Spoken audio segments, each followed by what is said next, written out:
காலையில் டேங்க்குக்கு தண்ணி ஏற்றி விடலான்னு கம்ப்ரஸர் போய் ஆன் பண்ணி விட்டு திரும்பி பார்த்தா கொய்யா மரத்தில் 2 பழம் பழுத்துருந்துச்சுங்க. எப்படியோ குருவிங்கிட்ட இருந்தோ அணில்கிட்ட இருந்தோ ஒரு 2 பழம் தப்பிச்சு நமக்கு கிடச்சிருச்சு.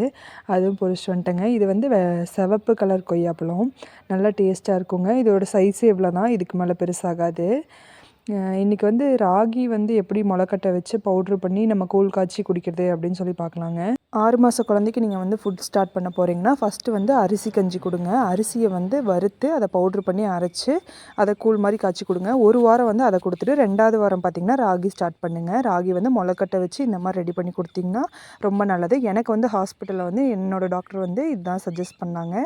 அதை வந்து எப்படின்னு சொல்லி அவங்களே ஃபுட் சார்ட் கொடுத்துருவாங்க. அதுபடி தான் நானும் செஞ்சு என் பாப்பாவுக்கு கொடுத்தேன். முதல் நாள் நைட்டு ராகியை ஊற வச்சுட்டு அடுத்த நாள் காலையில் பார்த்திங்கன்னா ஒரு 5லேருந்து 6 தடவை நல்லா அதை கழுவிக்கோங்க. அதில் இருக்க பொட்டெல்லாம் சின்னதாக வந்துகிட்டே தான் இருக்கும். அதனால் 5லேருந்து 6 தடவை கண்டிப்பாக கழுவிக்கோங்க. கழுவிட்டு ஒரு வெள்ளை துணியில் வந்து ராகியை வந்து வடித்து அது நல்லா டைட்டாக கட்டி ஒரு குண்டாவில் வந்து மூடி வச்சுக்கோங்க. அடுத்த நாள் வந்து நைட்டு பார்த்திங்கன்னா அடுத்த நாள் காலையில் நல்லா வந்து அது முளை கட்டியிருக்குங்க. எல்லாமே வந்து ஒரே மாதிரி முளை கட்டியிருக்கும். இப்போ வந்து என்ன பண்ணுறீங்கன்னா நீங்கள் வெயிலில் வந்து ஒரு நல்லா 2 நாளுக்கு வந்து காய வச்சு எடுத்துக்கோங்க. காய வச்சு எடுத்துட்டு ஒரு வடைச்சட்டியில் போட்டு நல்லா வந்து இது ஈவனாக எல்லாமே ஒரே மாதிரி சூடாகிற மாதிரி நல்லா வறுத்துக்கோங்க. கேஸ் ஆஃப் பண்ணிவிட்டு இதை வந்து நல்லா சூடு ஆற வச்சு நீங்கள் பவுடராக அரைச்சி வச்சுக்கோங்க.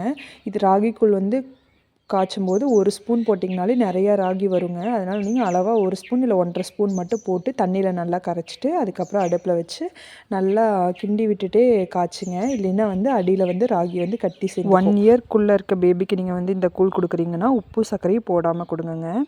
நீங்கள் வந்து குடிக்கிற மாதிரி இருந்துச்சுன்னா உப்பு சர்க்கரை போட்டுக்கோங்க. சர்க்கரை போட்டிங்கன்னா பால் கொஞ்சம் ஊற்றி குடிங்க, இன்னும் டேஸ்ட் நல்லாயிருக்கும். நெக்ஸ்ட்டு இன்னொரு வீடியோவில் பார்க்கலாங்க. நானும் போயிட்டு வரேங்க.